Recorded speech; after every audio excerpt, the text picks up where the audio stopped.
my place, laid inside my tomb of sin. You were buried for 3 days, but then you walked right out again. And now death has no sting, and life has no end. For I have been transformed by the blood of the Lamb. Thank you, Jesus, for the blood applied. Thank you, Jesus.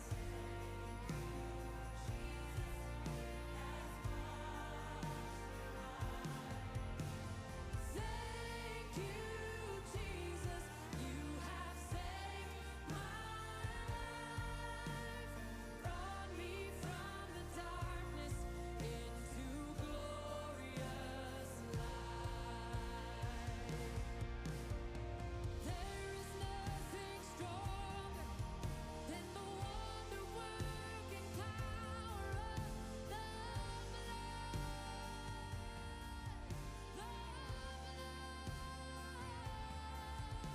that calls us sons and daughters. We are ransomed by our Father through the blood.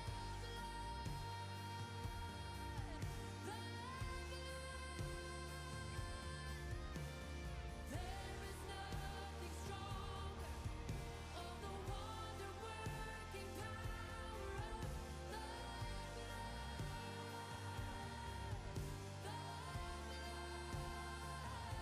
that calls us sons and daughters. We are ransomed by our Father through the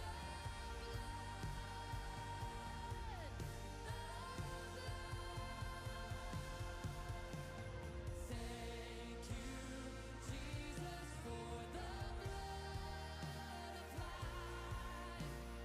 Thank you, Jesus. Wash me white. You have saved my life.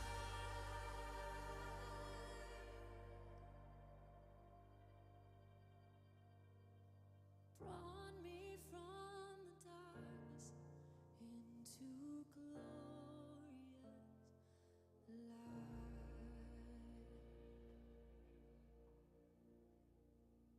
Glory to his name.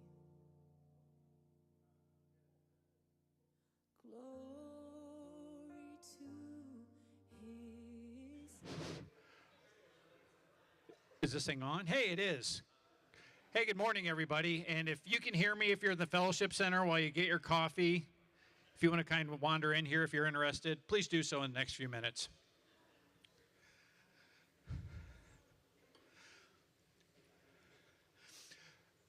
Good morning, everyone, and thanks for being here this morning. I know this is a tough time of the year to kind of gather. There's graduation, school's ending. We're rejoicing in that. Summer vacation's happening. Some of us are rejoicing. Some of us aren't because the kids will be home. But there's just a lot of things going on. But it's an opportunity for us to get together and just kind of chat. And what somebody said this morning, one of the other guys that's going to talk says, well, we don't have sport coats on. I'm like, yeah, you're right, but we're not going up the 4 steps, so that's the first thing. But more importantly, this is a family conversation. Just like Sherry and I have often, we sit around the table, we sit in a comfy clothes, and sit down and just have a conversation. That's what my prayer is today is. And just kind of update a little bit on what's going on in the church, the council, the elders, maybe a little bit of staff, and then also hearing some of your concerns. And so that's the goal today, is to do that. So I thank you for your time and energy to be here. For those of you that I have not met before, my name is Mike Land. I'm the president of the council. And again, I'm thankful that you're here. I'm thankful if you're watching online, live. Hi, Mom. She's watching in Illinois. You think it's pressure making a congregation happy? Try making your mom happy, who's a born and raised Lutheran LCMS lady who worked at 2 LCMS schools. Yeah, so there's a little pressure there, but good morning, Mom. Or if you're watching this at a later time, thanks for dialing in. We're very appreciative of your interaction with the church and want to be in the know. That being said, let's start with prayer, if you don't mind. Dear Heavenly Father, we thank you for this beautiful day in North Texas. We are truly blessed, not only where we live and what we have around us, but being able to come together and work as a congregation to further your word, to further your love. Bless us this morning as we chat. Be with those that can't be with us today. Watch over them, guide them. Provide all of us wisdom, discernment, and all the things that you would do if you were sitting here physically with us today. We know you're with us here emotionally and spiritually. Continue to allow us to do your work. In your heavenly name we pray. Amen. So why do we do this? Let's throw up the first slide if you don't mind, Alan. Oh, that's the agenda. We'll talk about that. But our bylaws, the Constitution require that we have these conversations, okay? And it's a good thing. As a council, we could easily change it, but it's not even open for discussion, because I think as a council and as your elected leaders, we owe it to you to have these conversations. It's really that easy. Next slide, please. And it should all center around this. If you haven't seen it before, if you haven't read it in a while, next time you walk out of the sanctuary and go get your cup of coffee, before you go through the glass door, stop, look left. This is on the wall. How often do we walk by it and don't even pay attention to it? But maybe if we can glean a couple things every once in a while from it, it's important, okay?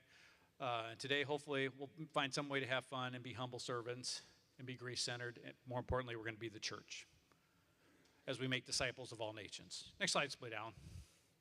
That's your council. You saw my last correspondence to the congregation. We lost 3, but we gained 3, so it's a nice, even deal.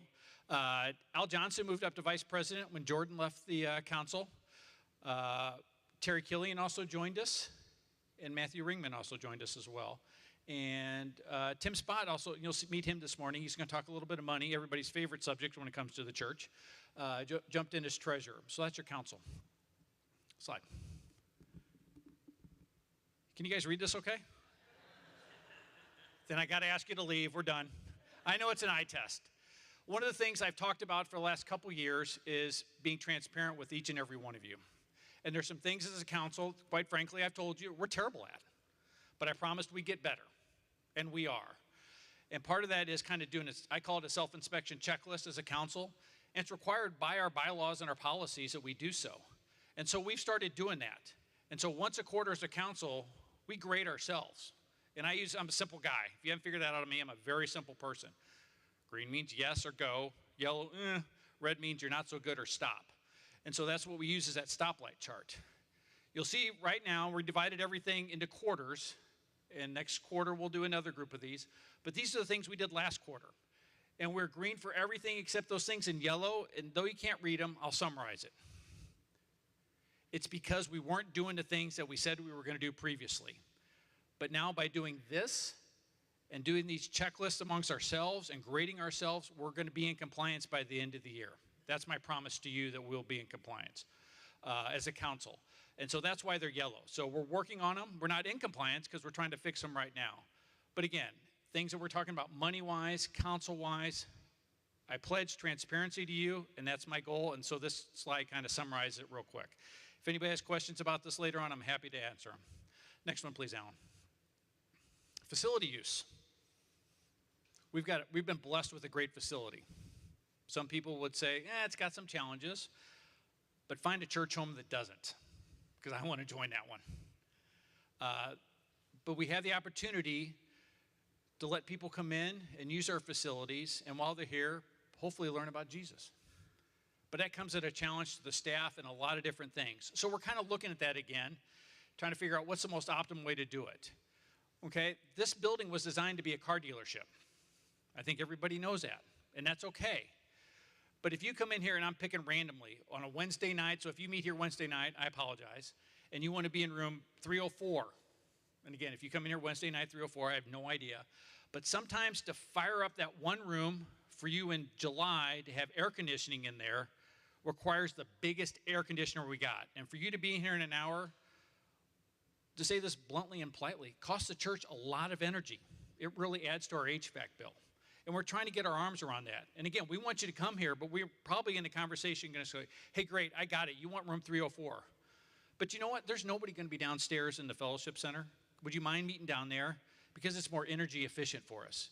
If you see our electric bill in the summer, It's brutal. And that's okay, but there's things we can do to optimize it as we're good stewards of the Lord's money and his resources and as a congregation. So that's what we're trying to do.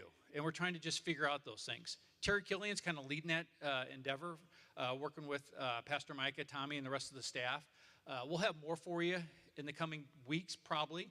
And again, we're trying to make it streamlined. We're trying to make it efficient across the way. We're not trying to keep anybody out or put up roadblocks for anybody, but we're just trying to do the right thing for us as a congregation as well. Okay? Next, please. Everybody's favorite subject, money. Tim, we'll turn it over to you. Thanks, sir. Thank you. I guess you can flip to the next slide, if you would, please.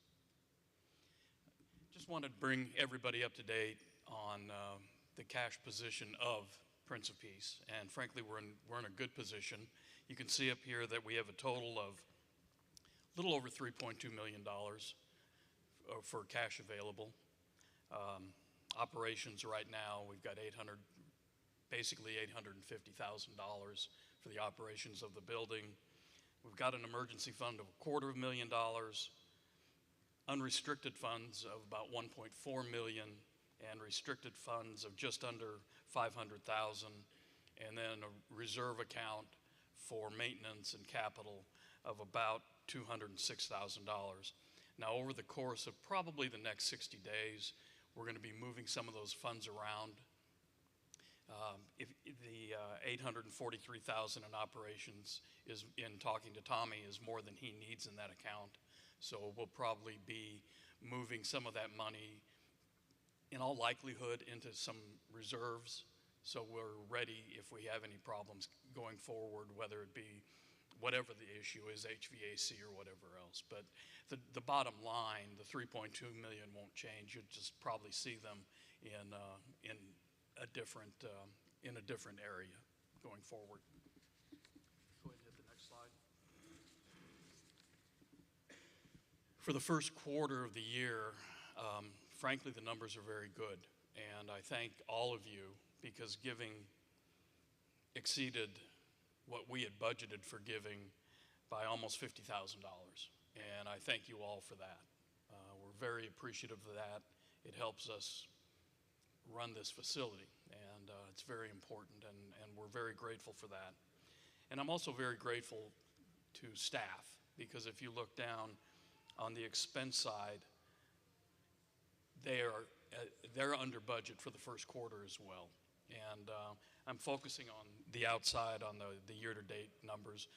March kind of mirrors those numbers, but all in all, the first quarter of 2024 was a very good quarter, well stewarded by staff, and very generous from all of you, and we're appreciative of that.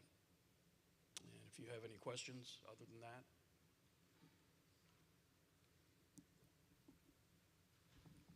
And again, I don't think I mentioned it very well at the beginning. I apologize. But we'll have a chance for some Q&A afterwards. If you think about some questions about money or anything I've talked about so far, anything else anybody's going to talk about, we'll have definitely an opportunity to do that. Thank you, Tim, for stepping into this role. Dennis Fantine was the previous treasurer. He and the finance team set it up really nice for Tim to take over.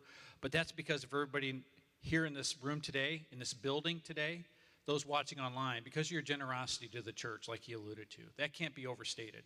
I know there's some big numbers on there, and we're comfortable with those numbers. Nobody's jumping up and down, but we're comfortable where we're at right now. And to say that as a congregation is truly a blessing that the Lord has bestowed on us, because there's a lot of congregations, a lot of churches I've been in over my time on this earth.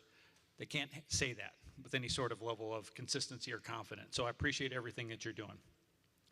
If you remember at the beginning of the year, the council, and I think I talked about this in a couple of letters, or maybe to some of you, we chartered a strategic planning committee. And why did we do that? As a council president, I work better with a plan. It's the way my DNA is, and I'm wired. Second of all is, as a constitution and bylaws, we're supposed to have one. So let's do it for that reason. And I think it's the right thing to do. And we tried a little bit of it before COVID as a council. In fact, that's the reason the AEC came down in the parking lot, was we had kind of a pseudo-strategic planning committee. But what I learned doing that was, I'm not good at it, It's not in my lane, well, as if you will. And I need to find somebody that can really do that. And we've done that.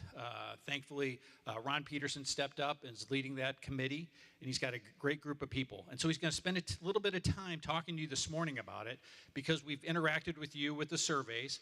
That interaction will continue with you as a congregation. But he wants to give you kind of a baseline and foundation where they're coming from and maybe why they're doing what they're doing. So Ron, if you wouldn't mind, thank you. Thank you, Mike. Before I talk with you a little bit about where we are in our planning process, I'd like to just mention the names of our committee again in case you aren't sure. And for those of you that are here, just wave your hand. We're not going to do anything too formal, but Nicole Evans, Steve Spalding, Corey Moss, Dennis Van Team, and Tom Winkstern. I don't see any of those folks here, but just remember who they are. It's been an honor to, and continues to be an honor to serve with them. So I thought we had the next one, please, Alan. Yeah, so the slide up here shows you the steps that we are taking, currently working in as we build the long-range ministry plan for Prince of Peace. The first step starts with identity, understanding who we are, who we want to be, and what we want to be known for. So in order to understand how you all would answer that question and a couple of others, we started by sending you a survey that we asked you all to participate in. And I have to say that the participation was outstanding. We had between 70 and 80% of our average weekly attendance participate. We got some very thoughtful comments about the health of our congregation, which, because of the extent of that participation, helps us move into the next step, which is understanding our resources. What are we good at? What ministries are very fruitful? Where are there some opportunities in ministry that maybe we haven't seen? And then also, did we catch everyone? Did we catch all the demographics of our congregation, all the groups that make us up? And then lastly, what are the things we need to work on? Because we don't want those things to turn into threats to undermine the plan when it's ready. Which leads us to where we are now. We're working in the details of what are of our strengths, of our best ministries. What makes them tick? How can we take that and learn from it and use it?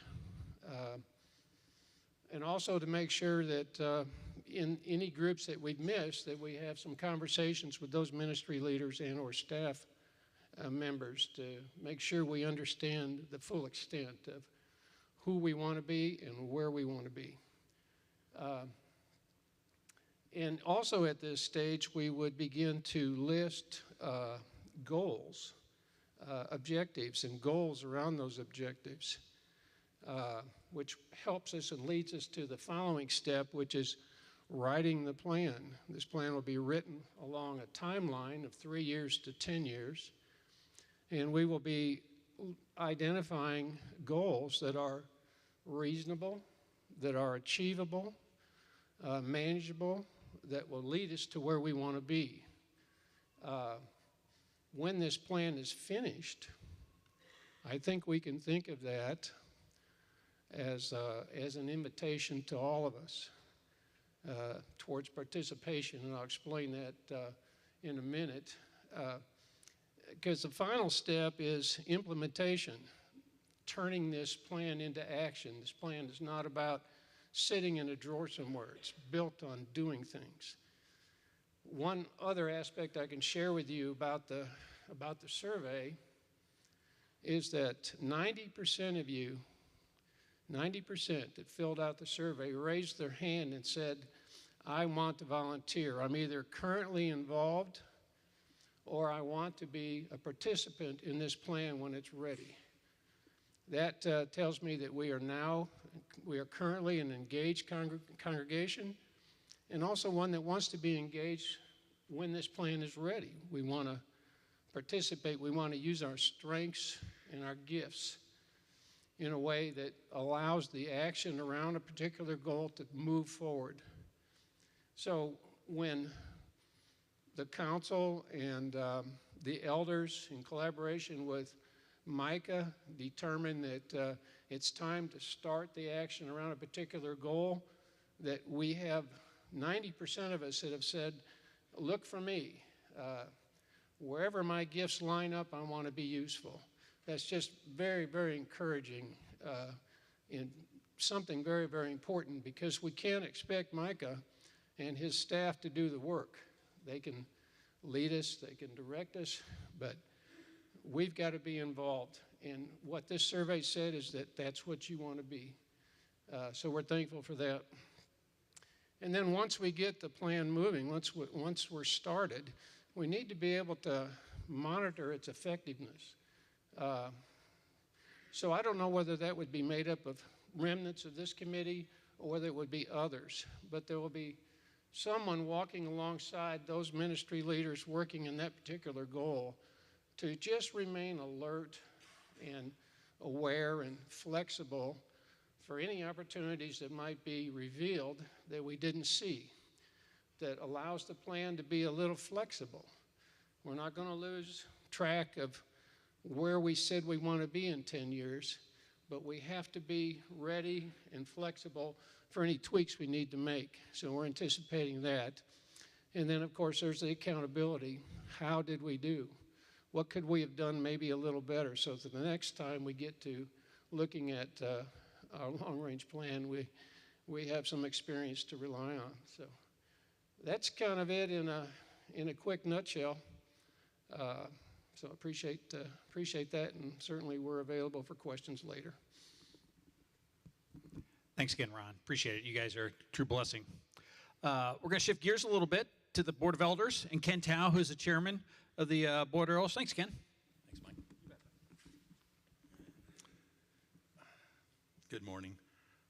I'm Ken Tao, the Board of Elder Chairman, and took over from Mr. Schnefke, who was the chairman for 6 or 7 years before I took over this past year. So this has been my first full year. You know, sometimes people say, I don't even know who the elders are. Well, there they are. Tim, Blake, Mike Zimmer, new elder, Mark Walston, Russell Jenkins, and Tom Winkstern, and myself. There's 7 of us.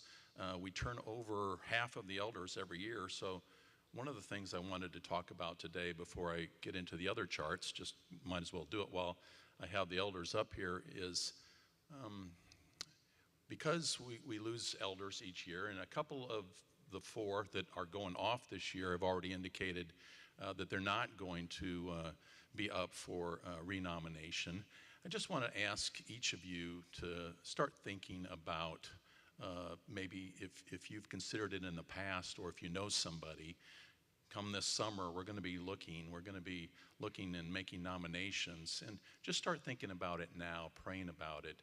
I think participation on the council or the elder board is really, people find it to be a blessing in their lives. I think many times people think it's going to be a burden, but it really isn't. And I think you'll find out so much about the church and find out how hard our staff works, that you'll be blessed by that, and that you'll know when you're not on a board anymore what's going on behind the scenes.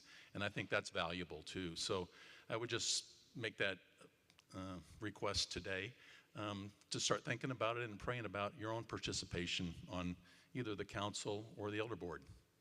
Go ahead and put I just have one chart. So there's several things that are going on. The Expansion Mission Network, you know, we have a Spanish-speaking service on our campus, started on Easter Sunday. They meet at 4:30 over in the conference center. It is extremely exciting what's happening. Started off with 3 families from ESL. thank you, Sandy, for your perseverance in the ESL program because it's bearing fruit. They have taken the role of being the base leadership for that worship community. Right now we have about 15 adults. That 3 families have gone into 15 adults. We really haven't even opened it up until today to the larger community because we wanted to get the core leadership community established. And Jaime Gonzalez and his wife, Fabiana, have done this numerous times. This is their 7th, I think, church plant. So they know what they're doing, and they have a process. And getting that core leadership team is part of the process. And so that's what's there now. Opens up today to the larger community. A lot of you have indicated your desire to volunteer, and we certainly appreciate that.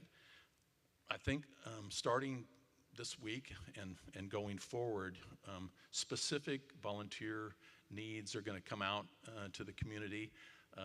Jaime and Fabiano will be assessing their needs, and I think there's going to be plenty for everybody to do.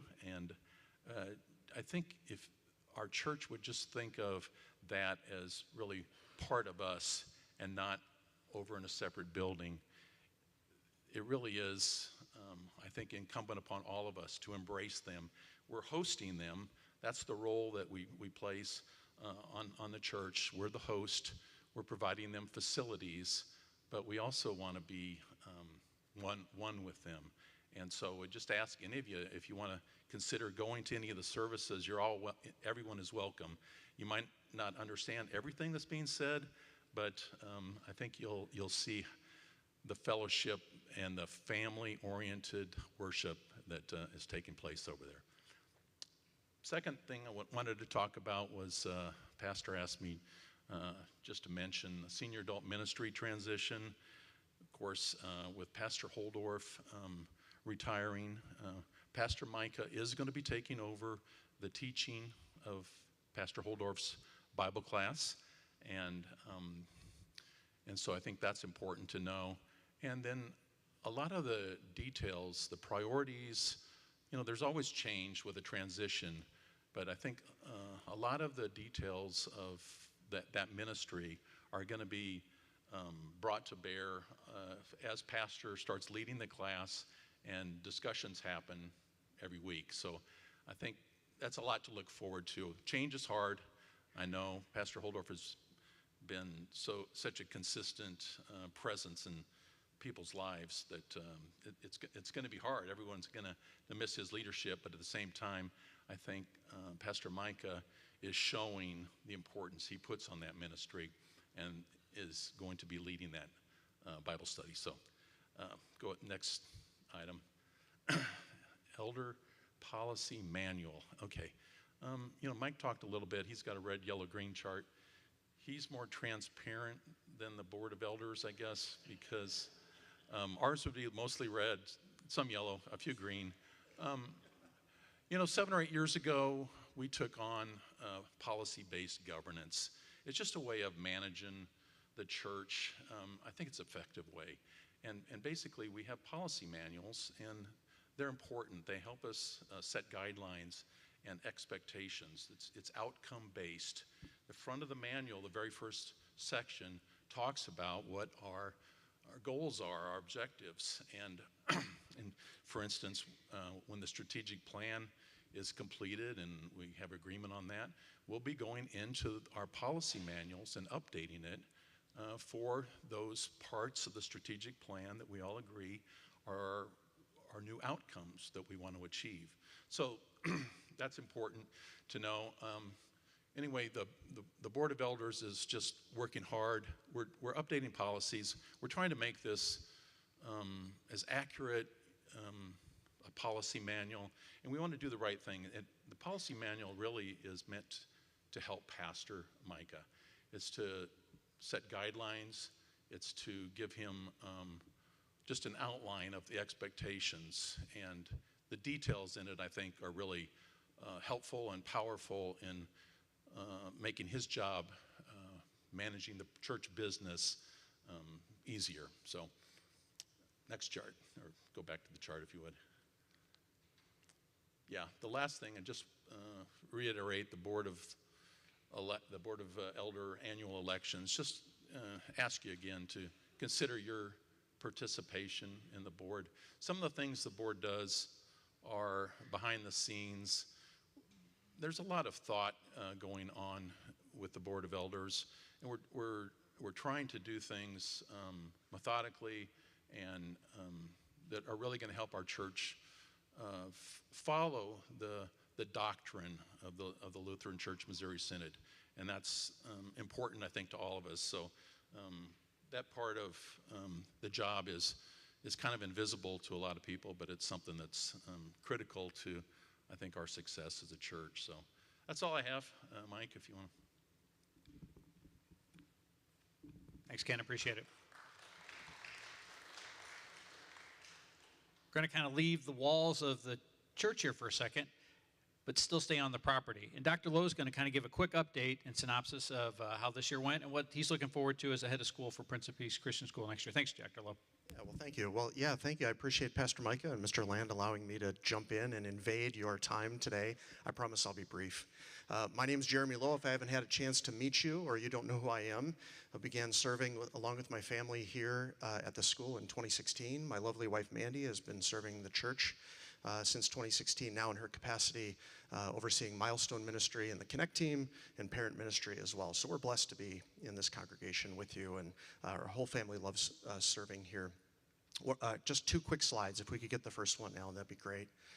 I want to share that what I'm excited about is that we're seeing growth in our school, significant growth in our school since 2021. We are now beyond just pre-pandemic levels of student enrollment in 2019. It's exciting. We're looking at a student population of 720 students with a goal of reaching 800 students in the next 2 to 3 years, and so we're excited about that as well as we continue to reach out to our community as an outreach of this congregation. I'm always mindful of the fact that this congregation birthed our school, and the benefits that my children have received from the wonderful teachers and all of the great people at Prince of Peace starts and is founded in this place. So it's great. So that's just some numbers for you. Currently we're at 674, looking to be, again, as I said, at 720. If we look backwards, we have the highest number of people coming through our school and the highest number of new applications. So we're incredibly blessed by that. Next slide, if you wouldn't mind, Alan. I'm sorry if this is a little bit small, but I'll just kind of share with you. Much as your congregation has been looking at strategic planning, so have we. Our strategic plan that began in 2019 is ending this year in 2024. Over the last 16 months, Prince of Peace Board of Directors and administration have been doing some work talking to our stakeholders, asking what should the next 4 or 5 years look like at our school? And so the culmination of that is what you see on the screen. I know it's hours and hours of stakeholder meetings. It's over 1,500 survey responses. It's a lot of work that went into this. But basically, our people said they want us to focus on 3 things with our resources. Number 1, student enrollment. We want our school to grow so our students might have greater opportunity, whether that be academically, athletically, within the arts. We want more kids on our campus, not just to have kids or not just to teach them, but to share with them the good news and the saving grace of Jesus Christ. Our culture is wildly swinging away from what we would believe to be godly biblical principles. And your school continues to stand as a Lutheran school and a beacon, a light on a hill, proclaiming the good news of Jesus Christ in a biblical way. And what is really interesting is the highest demographic of student that is coming to Prince of Peace is the public school student. And I'm thrilled for that because we have the opportunity by the power of the Spirit to share Christ with them every day, whether it's in math class or science class, on a baseball field or it's on a stage. We get an opportunity to do that and mix that in with the education that we provide. So I'm thrilled about that. We're going to focus on 3 ways to continue to grow. Number 1, we're going to begin marketing in a different and unique way. As you know, we're tucked in with some pretty big powerhouses around us, right? Legacy Christian Academy, big school in Frisco. Prestonwood Christian Academy, the largest Baptist school in the United States, is right there. Trinity Christian Academy, over 75 years in ministry just down the road, not to mention all the Ivy League prep type schools that you see down Midway. But we are very special. One thing that makes us entirely unique in all of the private schools that are around us is that we do not ask kids or families to sign a statement of faith when they come into our school. And actually, that's used as a recruiting tool against us by our friends locally. But we look at it as your mission in the middle of the pinwheel. What does it say out there? Mike mentioned it earlier. It says, go and make disciples of all nations. That's the dream of Lutheran Christian education. That's the dream of Prince of Peace Lutheran Church. And so we proudly do that. We proudly accept kids and we share with them Christ and allow the Spirit to work mightily in their lives. Our facilities growth plan, if we're going to continue to grow, we need to do some work. So we're going to be looking in the fall to begin doing some focus group meetings with members of our faculty, members of our parents and donors as well about how we want to see the school grow. Third, variable tuition funding increase. Did you know in 2019 our board of directors created something that looks a little bit like college? One of the things we hear a lot is, boy, you know, Jeremy, I'd love to send my kids there, but I just can't afford private Christian school. And while Prince of Peace is in the lower third from a tuition perspective of some of the major schools I mentioned, it's still very expensive to go to school there. But Prince of Peace gives away over $1.2 million a year to families in need to come to our school. We want to invest in families to get their kids here. If you go to our website, you can see it's based on your take-home income. So whatever your income is, we seek to help that family meet that tuition threshold and get their kids into school. Whether it's 1, 2, or 3 kids in a family, we want them there. And so I wanted to share that with you today, too, to say that your school is available for you. It's available for your grandkids. It's available for your neighbors. It's available for anyone who you think needs a Christ-centered Lutheran Christian education. So I wanted to make sure that I invited you. If there's anyone out there you could think, well, that place would be great, I want you to reach out to me. Secondly, talent, faculty, and staff. One thing we've noticed is that it's hard, especially as the economy shifts, to make sure that we can pay our teachers a wage that they deserve to be paid. So we're embarking upon about a 16-month process with a consultant to look at our compensation package and make sure that we can set aside enough money to be able to increase our staff pay and benefits commensurate to public schools in the area. We're going to begin that in the fall. We're also going to bring about new and expanded roles in marketing and athletics.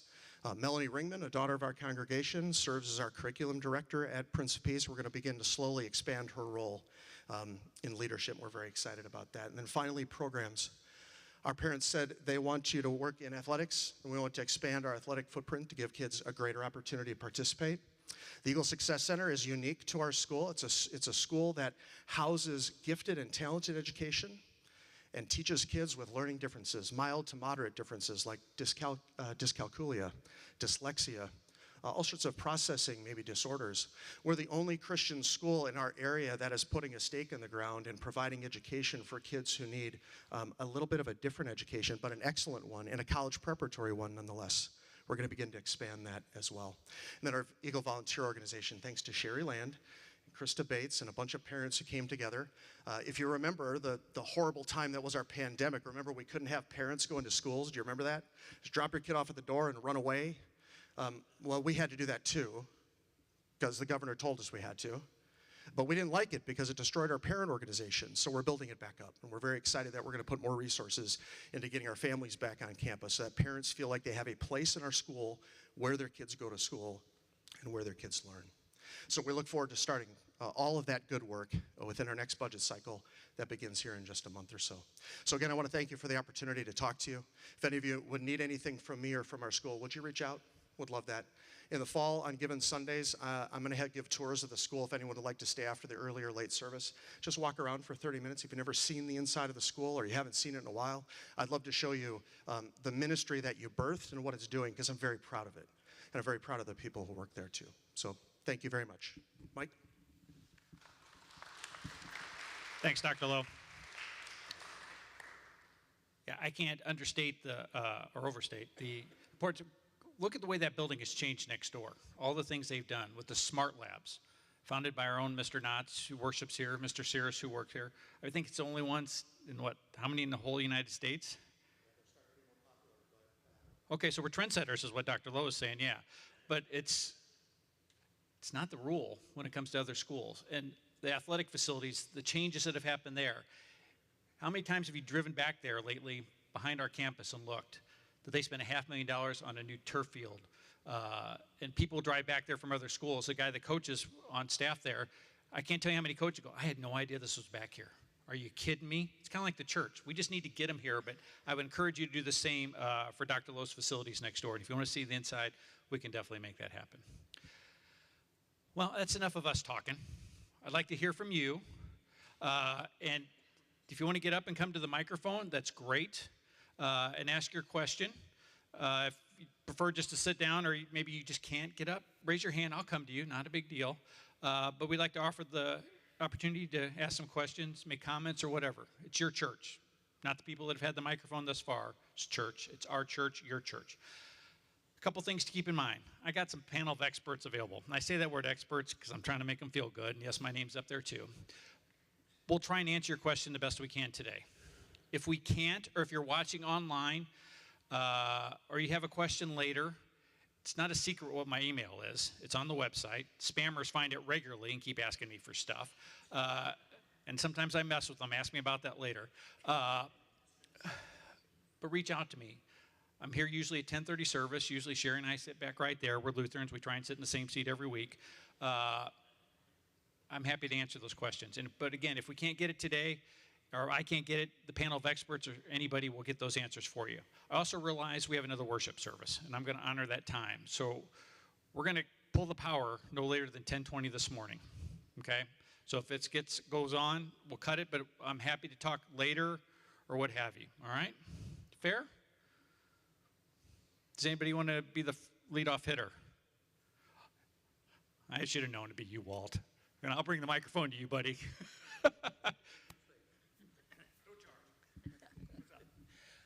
I'd like to say a couple of things. First of all, I've been participant in both council and elders, and I know that it's a lot of work in each of those roles, and I appreciate these folks that do stand up and take these positions. And I know he's starting early asking for the next volunteers because sometimes it's difficult to get people to participate.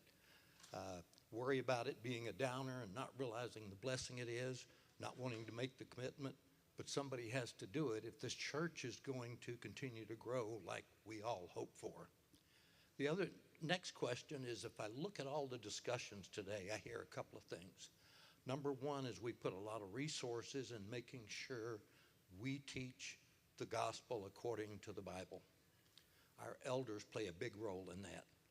And our council works hard at making sure we have a facility that enables us to share that with anybody and everybody. And the next comment had to do with family. We hear that from Dr. Lowe. We hear that from our chart on the wall. And you know, if you want an example of what family really means, it's not just a matter of sitting in a pew together, but participating together. And I will tell you, today's session would have been in the dark. We would have been speaking louder if it wasn't for a family. And I'm talking about the Schroeders. If you look at the booth here, we got 3 of them in the booth at the same time, just making sure we can all hear and understand this. So it's not just a matter of filling the classrooms. And they talked a lot about participating. And I think the path headed forward, and I liked what these guys said, enable us to maybe participate more. And Dr. Lowe talked about getting someone on the campus to see what they have to offer. The same goes with this worship center right here. We see our numbers growing, but I know I could be more effective in trying to get additional people in here, and I'm sure each of you could too. This is an awesome place to worship our God. I thank all the folks on the committees as well as our staff that enables this to be a great place every week. Thank you, Walt. Sorry I hit that button. I shouldn't have. That wasn't indicative of your... Oh.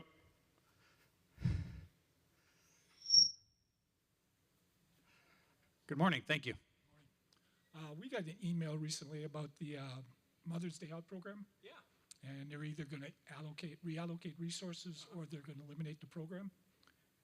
To me, that's a vital program for these little kids. Mm-hmm. Is there any plans to bring that back, or what's the plans for that program? Okay.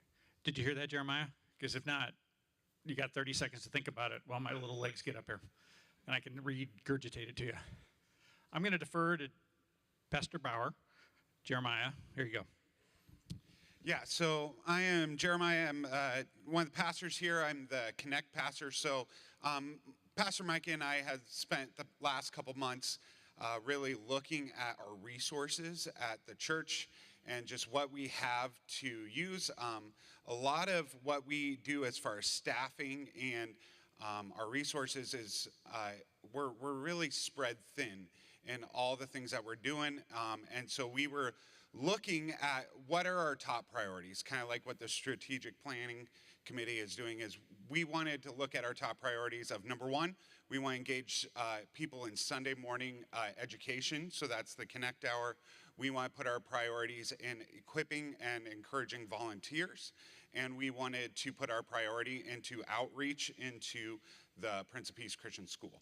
And so to do that, we looked at what are our resources going right now, and how can we reallocate them so that we can focus our ministry on those top priorities in the Connect ministry area. And so what we did is we took our staff and we rearranged them a little bit so that Jennifer Clark can be in charge of children's ministry, and she has accepted that role.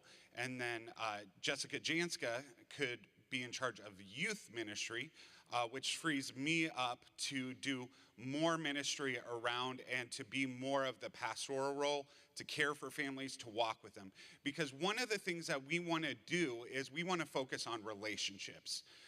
Especially in that Sunday morning connect time, is we want everyone to have the ability to be able to connect and to walk with people. And so one of the commitments, one of the roles, one of our goals is, as this transition happens, is we are going to be reaching out and walking with these families, pastoring them a little bit more than what we have had the resources to do, because a lot of times we were spending our time preparing and planning programs rather than walking with people.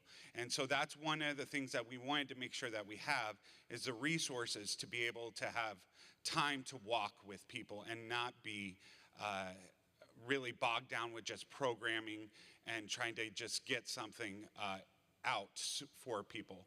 And so really what we are focusing on is that Sunday morning. And so that's why we decided to pull back from that midweek program so that we can focus our ministries on our Sunday morning, which is our top priority here as a worship and sacrament ministry. So I hope that kind of covers and answers that. To the point of, do we have plans to bring it back? Not in the foreseeable future. We want to really kind of readjust where we're focusing and focus in on Sunday morning ministry. So. Thank you, Pastor Jeremiah. Does that answer your question, I hope? Yep, okay. Yes, sir. Oh, Gary. Good morning, sir. How are you today? I'll come to you, buddy. How you been? Okay. Good. Hi, morning. I'm Gary Shopper. And I wanted to ask a question about, or talk a little bit, or I just really want to say something about the senior ministry and the role it plays and the future of it. And my question is, I am aware that that we will have, that the senior ministry group, the senior people who are in ministry, will have Pastor Mike come in and do Bible study, and that's great. I mean, to sit at his feet is just a solid and good thing, and that'll be a blessing. But there are other things. You know, when I first came to this congregation, I didn't go to the senior ministry. I didn't think I was old enough. Well, then I realized I was past the age I started to go.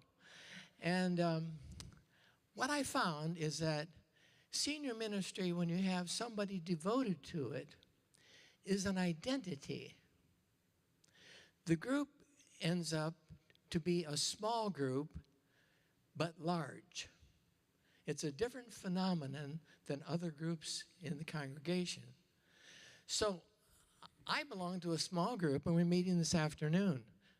But I don't feel as close to those people as I feel to the people in senior ministry. Why?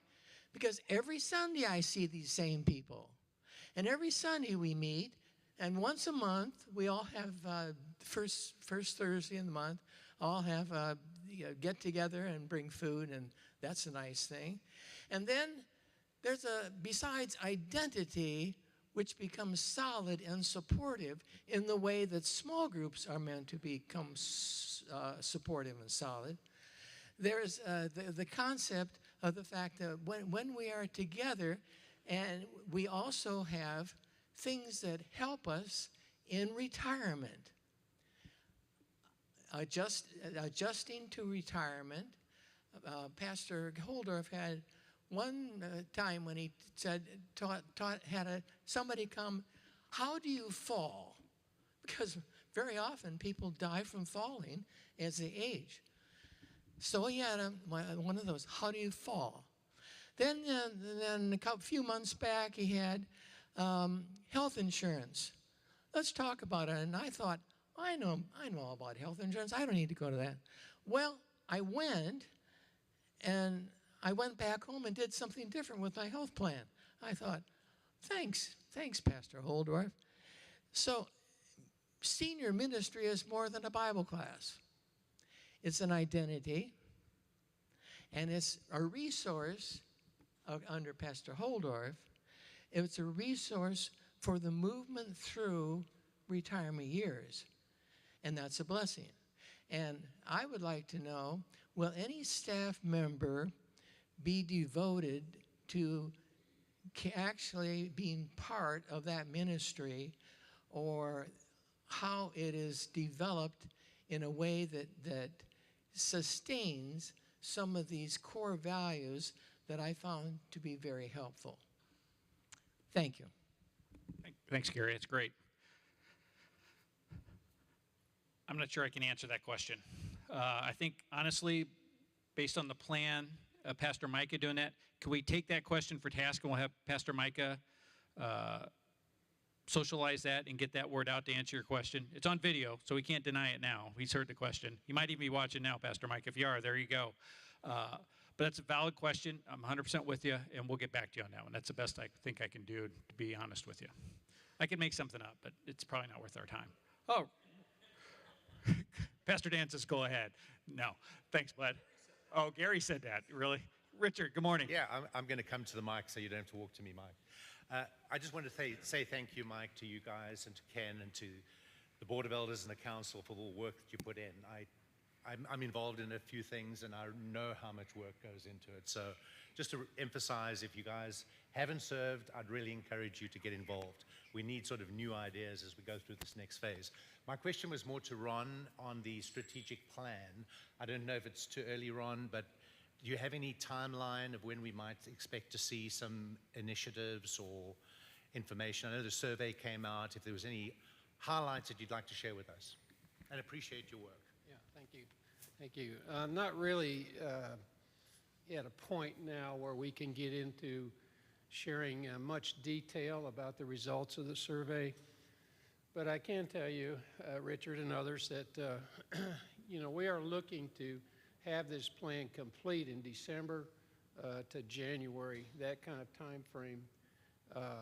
But I can't really tell you, intermediate step goals or any sort of achievements that we're expecting to have done by sometime in the summer and so forth, because this is all something that we're just now getting into. So can answer that question better maybe later in the year, but for now, just think about the end of the year. Yeah, and I think, Richard, there's a lot of us that want the details. We want that stuff now because that's just the type of personalities we are. But I think one of the things that Ron and the rest of his committee have just look at is we need to do this right, because this defines the roadmap for us for years to come, not just next year. And so that we want to take it as we go and just make sure we do it right. So valid question, but I also like the fact that we're just going to do it slowly and do it correctly. Thank you, Mike. I just want to commend specifically the Board of Elders for the members that they have and their commitment to our church. I want to commend the Planning Committee, because I think that's an extremely important part of the fabric of our congregation, and it should be. My question is based on obviously something that you probably shouldn't spend a whole lot of time focusing on, but a post I saw on social media that makes me a little bit, I'm just curious, okay? I had been made aware that Tom Winkstern is moving to New Zealand. And so because he's part of the Board of Elders, I wanted to ask Ken if he was one of the ones that's going to be stepping down that needs to be replaced. And then I wanted to also ask Ron if they had been made aware of that and are going to plan to replace him on that committee, because I know he's been a very vital part of our church. But I was shocked when I saw that. Here you go, Ron.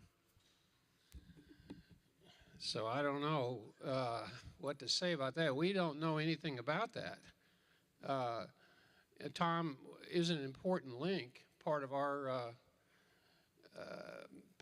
connection to the elder board, in that we're planning ministry goals, and the elder board runs that. So Tom is an important link there. In terms of his replacement, I don't know. I've got to think through this a little bit. Yeah.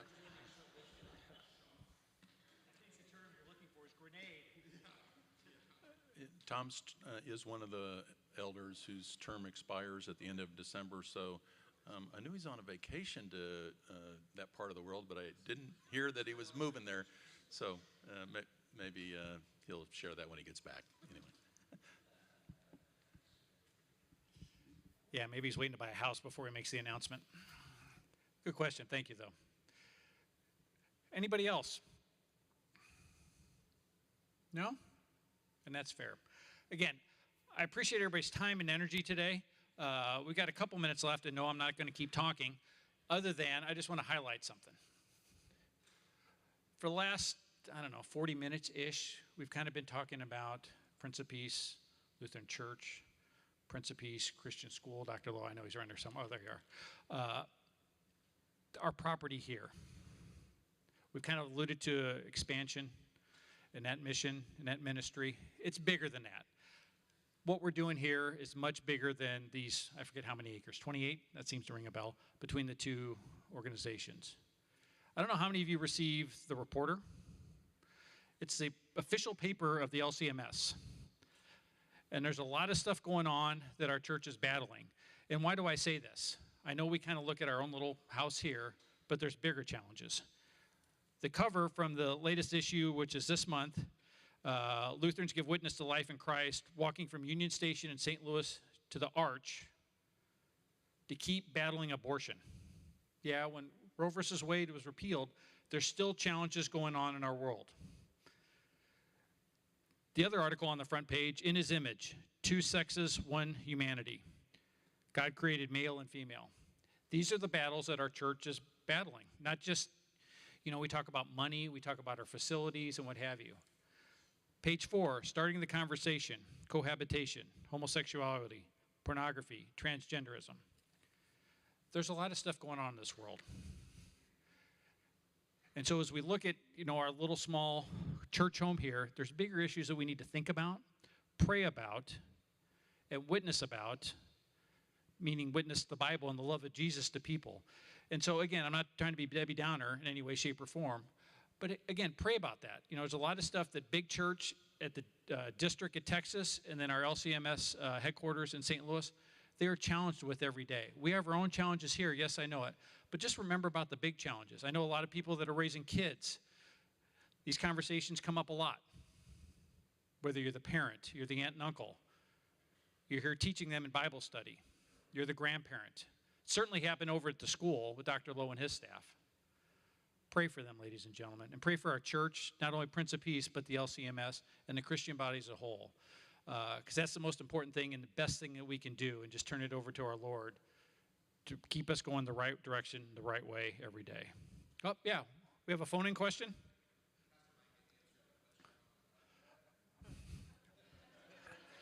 It's a little awkward. I don't want to read it, Alan. Plus, I'm not sure I can, that tiny of a font. Let me make sure I get this right. If I'm wrong, kick me.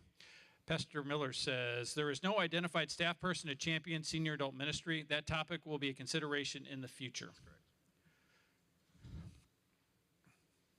That, we got closure there, Gary? You're not going to hold me accountable on that one anymore. And thank you for watching, Pastor Mike. I appreciate it. That being said, I'll close this in prayer unless we have any other questions or comments. No? Please bow your heads and join me in prayer, ladies and gentlemen. Dear Heavenly Father, we thank you for the opportunity to get together and not only connect and to worship at 8 or at 10:30, but also to serve you. We ask that you provide us with some guidance and wisdom to battle not things only here on the Prince of Peace campus, but in Carrollton, in the Dallas-Fort Worth, in Texas, and in the world as we go out and try and be that beacon of light and show that your love and grace that you have upon the entire world. Continue to bless us more than we know. We're thankful for those blessings, but continue also to provide us grace, wisdom, and discernment as we move forward in the best that we can as sinners in this world that we live in. We thank you for the opportunity to get together today, and we keep moving forward as we remind ourselves of Matthew 28. We're here to go and make disciples for you. In your heavenly name we pray. Amen. Again, thank you for being here today, ladies and gentlemen. Appreciate your time. I'll be around if anybody has questions or comments. Thank you.